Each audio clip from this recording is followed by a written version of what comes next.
Hello people, అందరూ బాగున్నారా? నేను కూడా బాగున్నానండి. ఈరోజు కాకరకాయ కర్రీ అండి. మా అమ్మగారి స్టైల్లో 3 కాకరకాయలు తీసుకుని కట్ చేసుకున్నాను.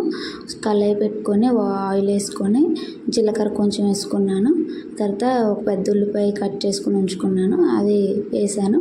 వేసిన తర్వాత అలా కలిపిన తర్వాత ఒక రెమ్మ కరివేపాకు, ఒక చిన్న మిరపకాయ, పచ్చిమిరపకాయ వేసుకున్నాను. అవి కొంచెం కలిపాను. బాగా మగ్గిన తర్వాత మనం ఏదైతే కాకరకాయ ముక్కలు వేసుకోవాలి. అవి వేసుకున్న తర్వాత కొంచెం మూత పెట్టుకోవాలి. మూత పెట్టుకున్న తర్వాత కొంచెం వేగాక మూత తీసి మళ్ళీ ఒకసారి కలుపుకొని చూడాలి. అయితే ఇక ఇది వేగేలోపు మనం టమాటా ఒక పెద్ద 3 టమాటాలు కోసి పక్కన పెట్టుకోవాలి.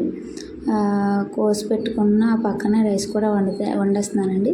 కోసి పెట్టుకున్న టమాటాలు ఆ పక్కనేమో వేసుకోవాలి. వేసుకున్న తర్వాత కొంచెం ఉప్పు వేసుకొని అలా కలుపుకోవాలి. కలిపిన తర్వాత కొంచెం పసుపు, కొంచెం కారం వేసుకోవాలి. అంటే టేస్ట్కి తగ్గట్టు కారం వేసుకోవాలి. కారం వేసుకొని నీట్గా కలుపుకున్న తర్వాత మనం ఏదైతే చింతపండు రసం ఉందో ఒక చిన్న కప్పుతోనే ఆ రసం వేసుకోవాలి. వేసుకున్న తర్వాత నీట్గా కలుపుకొని ఆ తర్వాత ఒక గ్లాస్ వాటర్ వేసుకోవాలి.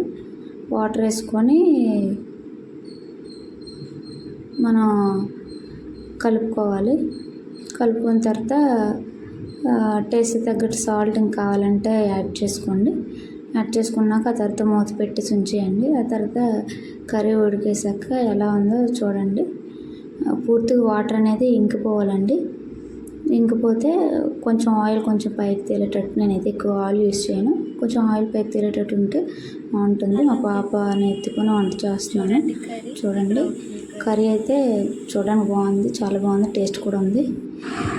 మీరు కూడా ఒకసారి ఇలా ట్రై చేయండి, చాలా బాగుంటుంది. చేదైతే ఉండదండి, చేదు అంటారు కానీ కర్రీ అయితే చాలా బాగుంది.